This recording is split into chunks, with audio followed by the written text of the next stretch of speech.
Bismillahirrahmanirrahim. Assalamualaikum warahmatullahi wabarakatuh.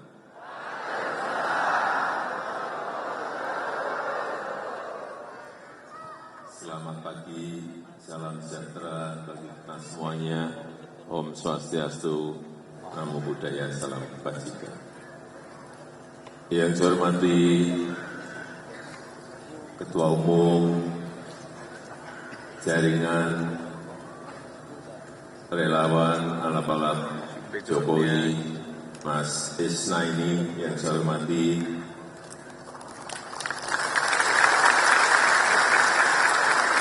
beserta seluruh jajaran pengurus dan seluruh relawan yang pagi hari ini hadir. Saya melihat tadi ada gema perhutanan sosial,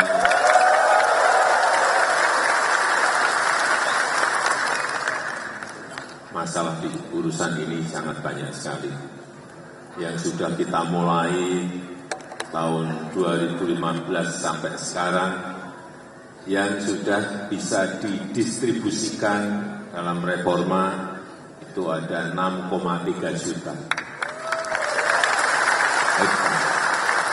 Tapi masih jauh dari target kita itu 12 juta. Jadi memang masih ada pekerjaan besar yang harus kita selesaikan. Ada juga Impayang PKI, ada Timbul Sehati,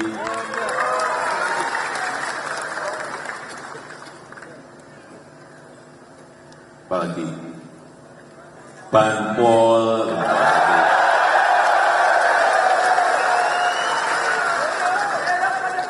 masalahnya tadi sudah disampaikan ke saya di sana tadi.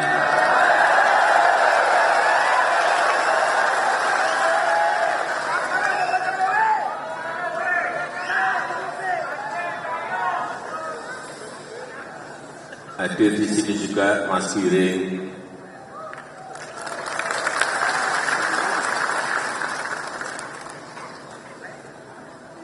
Bapak Ibu sekalian yang saya hormati, saya senang saya masuk di sini tadi, begitu masuk suasananya itu sangat semangat gitu. Suasana itu penting. Masuk adem, gak ada semangatnya, waduh ini ada apa. Tapi kalau masuk semangatnya sudah tinggi, ini menunjukkan bahwa relawan itu betul-betul pada posisi siap, benar.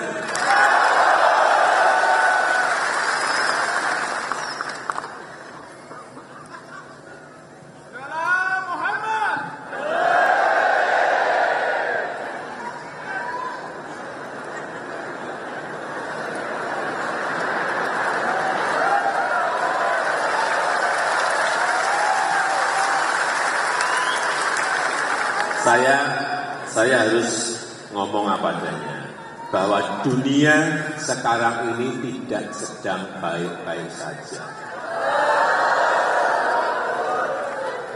Tetapi kita alhamdulillah masih normal negara kita Indonesia.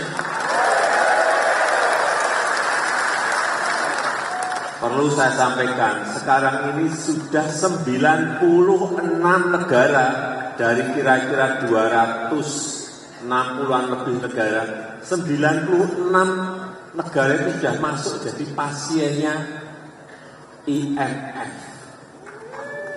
Kayak kita tahun 97-98 pernah kita menjadi pasiennya IMF. Dan ini patut kita syukuri, sekarang kita alhamdulillah masih sehat-sehat saja dan tidak menjadi pasiennya IMF. Berkat kerja keras kita semuanya. Berkat kerja keras kita semua. Karena setelah COVID masuk mengenai hampir semua negara di dunia, semua negara kena semuanya. ada yang bisa kembali normal, baik itu kesehatan maupun ekonominya, dan salah satunya adalah Indonesia. Indonesia menjadi salah satu yang terbaik ekonominya, pertumbuhannya setelah COVID menerpa kita semuanya. Ini yang patut kita syukuri karena kerja keras kita semuanya dari lapisan yang paling bawah sampai atas semuanya bekerja. Saya tahu betul karena meskipun COVID saat itu saya tetap muter ke seluruh penjuru tanah air untuk memastikan vaksinasi sudah dilaksanakan. Kembali, jadi memang banyak negara-negara yang sakit karena urusan COVID. Kena COVID, ekonominya juga kena dan tidak bisa bangkit kembali. Saat saya pergi bulan yang lalu ke Afrika, keadaan itu masih kelihatan sekali, masih terasakan ekonomi yang tidak tumbuh, kemudian harga pangan yang juga melonjak tinggi sekali, banyak kelaparan di benua itu, banyak yang kurang makan di benua itu karena memang problem besar kita saat ini setelah COVID belum bisa bangkit, sudah kena lagi yang namanya perang Ukraina. Kelihatannya perangnya jauh dari kita, tetapi dampaknya sampai ke sini. Apa dampaknya? Saat saya ke Ukraina, saat masih perang saya ke sana, saya bertemu dengan Presiden Zelensky. Beliau menyampaikan ada 77 juta ton gandum berhenti di negara yang namanya Ukraina. Karena perang, gandumnya tidak bisa diekspor. Sehingga negara-negara yang membutuhkan menjadi barangnya tidak ada. Dari Kiev di Ukraina, saya masuk bertemu dengan Presiden Putin di Rusia, mengatakan hal yang sama, bahwa ada 130 juta ton gandum berhenti di Rusia saat itu. Berarti totalnya Rusia dan Ukraina ada 207 juta ton berhenti. Terus yang biasanya mengambil gandum dari sana disuruh makan apa? Sehingga karena suplainya kurang, harganya naik. Itu terjadi di semua negara. Ada yang naiknya sampai 50%, ada yang sampai 2 kali, di beberapa negara berbeda-beda. Ingat, kita ini memang makan beras, makanan pokok kita. Tetapi kita juga masih impor, tambah impor 11 juta ton gandum. Ya, karena negara ini negara gede sekali, negara Indonesia sangat besar sekali. Dari mana itu 11 juta ton? 30%-nya itu berasal dari tadi Ukraina sama Rusia. Untuk mie, untuk roti yang kita makan, 30% dari wilayah itu. Sehingga di sini harganya juga sedikit naik. Kemudian yang berkaitan dengan pangan lagi, beras. Beras hati-hati. Karena masih ada 1,5 juta sampai 2 juta ton yang kita harus impor dari luar. Karena produksi di dalam negeri masih belum mencukupi, karena penduduk kita setiap tahun juga selalu bertambah. Penduduk kita sekarang ini sudah 278 juta. Sebelumnya 270, ternyata kita terakhir hitungannya adalah 278 juta, sehingga produksi berasnya juga harus nambah. Begitu yang namanya India, plus 22 negara lagi menstop tidak mengekspor beras, di semua negara harganya naik semua. Inilah problem yang apa adanya harus saya sampaikan. Karena problem di sebuah negara itu akan berimbas ke negara yang lain. Harga beras kita masih di angka berapa? 10.800 sampai 13.000. Tapi ingat, di negara-negara tetangga kita saja harganya sudah sangat tinggi. Saya bacakan.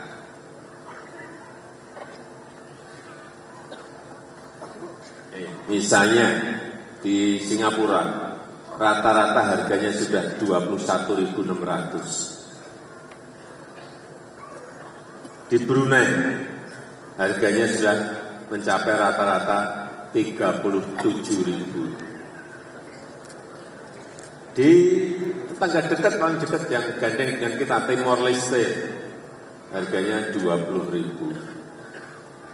Kita masih 10.800 sampai 13.000, tapi memang harganya naik. Tapi harga globalnya memang seperti itu. Kita akan terus berusaha menekan agar harga terus kembali turun dan menjadi normal kembali.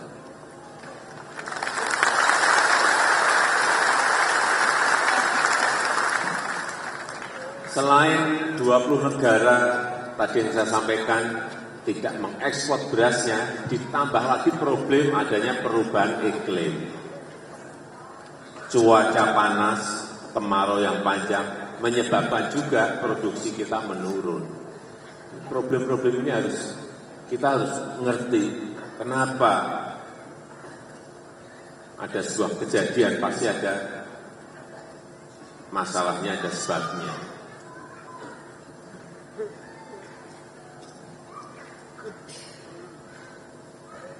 Tapi saya senang, saya lihat Bapak Ibu sekalian, seluruh relawan, wajahnya masih cerah ceria.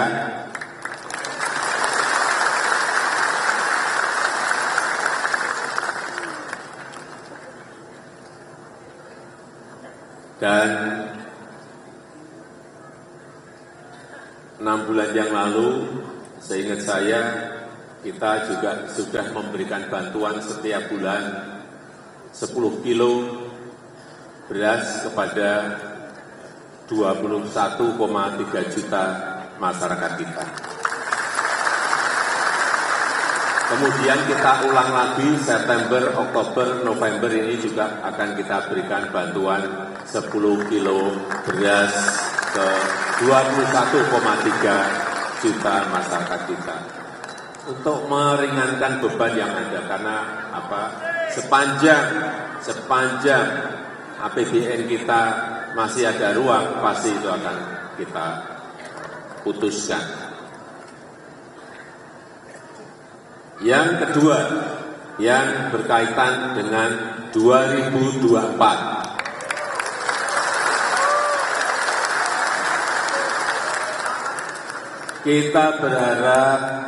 Kita semuanya berharap agar jalannya pemilu itu berjalan dengan damai dan tidak ada lagi yang namanya ujaran kebencian. Setuju? Tidak ada lagi yang namanya hoax, kabar bohong. Setuju? Pemilu harus kita jalani dengan riang dan gembira. Setuju?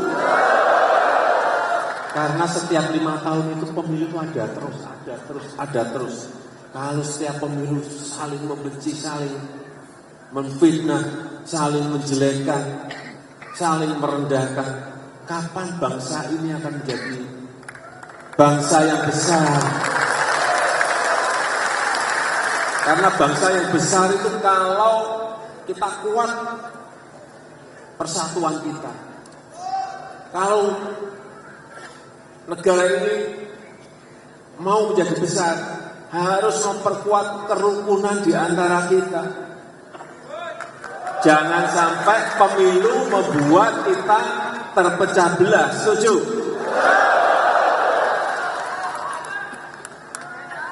Saya kadang-kadang juga geleng-geleng. Masyarakat di bawah masih ramai.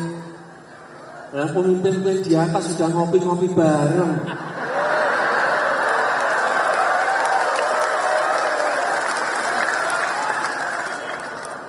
Yang di atas sudah makan bersama, yang di bawah masih usah rame. Tolong saya minta bantuan Bapak Ibu seluruh relawan agar seluruh relawan ini menjadi sistem pendingin. Sistem pendingin yang membuat suasana adem di bawah. Setuju? Jadi kalau ada yang sedikit panas-panas segera disiram air biar dingin. Kalau ada ribut-ribut kecil di bawah segera ambil air didinginkan. Beri wejangan, beritahu bahwa pemilu itu akan terus ada setiap 5 tahun. Siap? Siap? Nah, mengenai pemimpin yang kita pilih, nah ini hati-hati memilih pemimpin. Tantangan ke depan itu bukan semakin ringan, tetapi sedang baik-baik saja. Adanya perang, adanya perubahan iklim, adanya krisis pangan. Dibutuhkan pemimpin yang memiliki keberanian. Dibutuhkan pemimpin yang memiliki nyali. Jangan digertak negara lain sudah langsung ciut. Jangan kita digugat misalnya oleh Uni Eropa ke WTO kita jadi grogi. Tidak boleh negara sebesar Indonesia memiliki pemimpin yang gampang ciut nyalinya, digertak negara sebesar apapun. Setuju? Jadi pemimpin harus berani mengambil risiko. Pemimpin harus berani mengambil risiko. Pemimpin politik yang betul. Jangan hanya cari selamat, cari enak.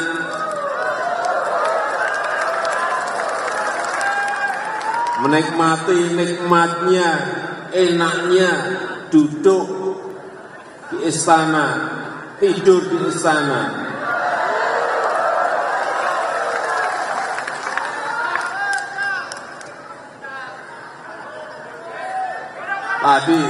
Tadi saya mendapatkan masukan mengenai penyelesaian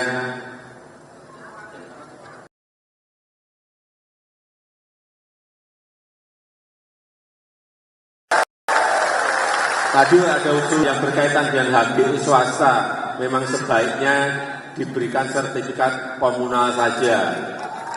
Sertifikat bersama-sama itu usulan, nanti akan saya kaji. Kalau memang itu baik, ya akan kita berikan. Biasanya memang usulan bahwa usulan dari rakyat itu biasanya memang baik untuk diterapkan di lapangan.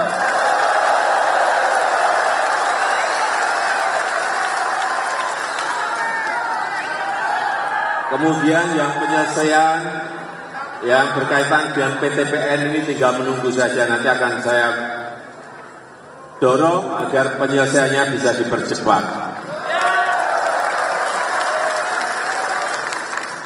Kembali ke kepemimpinan nasional kita. Jadi tantangan ke depan itu sangat sulit sekali. Tadi sudah saya sampaikan, dunia yang tidak sedang baik-baik saja, perang, perubahan iklim, krisis pangan.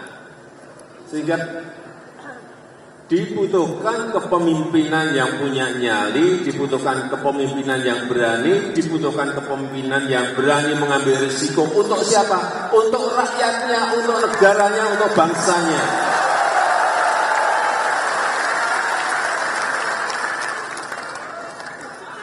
Kalau maunya enak, ya itu aja di sana. ruangnya ber-AC, makanannya, waduh, saya nggak usah saya ceritakan. Tapi apakah kita ingin mencari pemimpin yang seperti itu? Kita ingin mencari pemimpin yang mau bekerja keras untuk rakyatnya. Setuju? Kalau ada masalah, tidak menghindar. Kalau ada problem, berani mendekat kepada problem dan menyelesaikannya. Ini negara besar, Bapak Ibu sekalian. Ini negara besar. Dari Sabang sampai Merauke itu negara yang sangat luas, negara dengan penduduk yang sangat besar. Jangan dibandingkan dengan negara-negara kecil yang mengelola jauh lebih mudah. Bapak Ibu kalau pernah terbang dari Aceh sampai ke Merauke, sampai ke Papua, 9 jam 15 menit saya pernah mencoba. Naik pesawat. Kalau naik kapal nggak tahu berapa minggu atau berapa bulan. Karena saya belum pernah mencoba. 9 jam 15 menit itu kalau dari London sampai ke Istanbul kurang lebih itu melewati 8 sampai 7 negara. Ini negara gede banget, jadi tidak kadang-kadang orang yang nggak ngerti lapangan kelihatan memudahkan, padahal lapangannya juga geografi kita ini memiliki 17.000 pulau, tidak seperti negara lain yang satu daratan, lebih gampang. Semua pulau membutuhkan listrik, semua pulau membutuhkan sekolah, membutuhkan puskesmas, membutuhkan rumah sakit, membutuhkan pelabuhan, membutuhkan airport.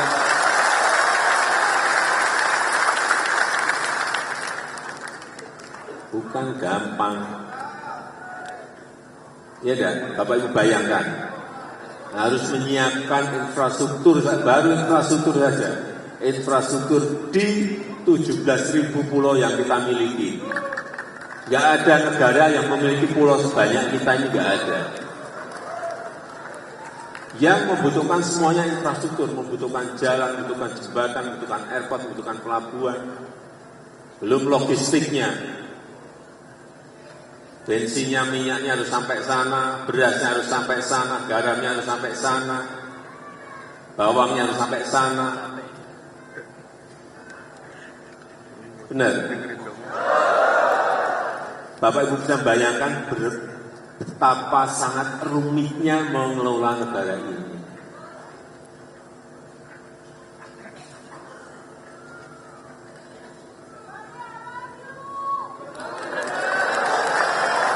I love you, I love you.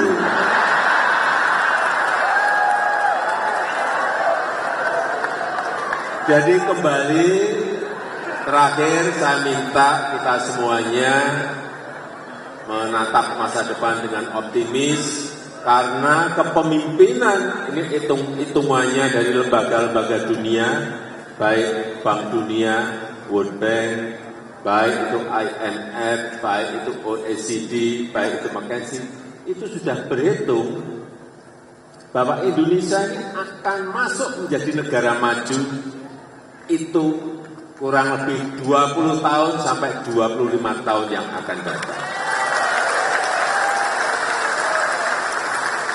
Oleh sebab itu, dalam 3 kepemimpinan ke depan itu sangat menentukan sekali. 2024, 2029, 2034 itu sangat menjadi krusial dan kunci negara ini bisa melompat maju atau tidak.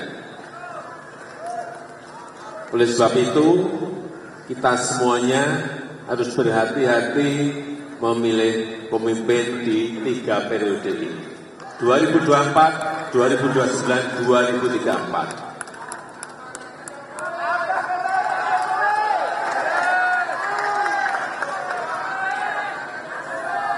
Saya melihat Bapak Ibu semuanya sudah pintar-pintar, jadi saya tidak usah menyampaikan di forum ini.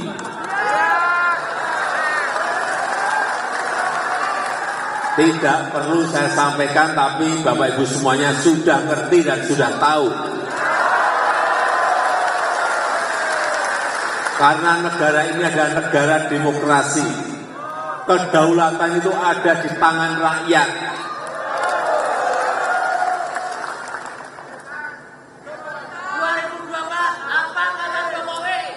Saya rasa itu yang ingin saya sampaikan dalam kesempatan yang baik ini. Saya sangat menghargai, ini banyak yang hadir dari Pamekasan, dari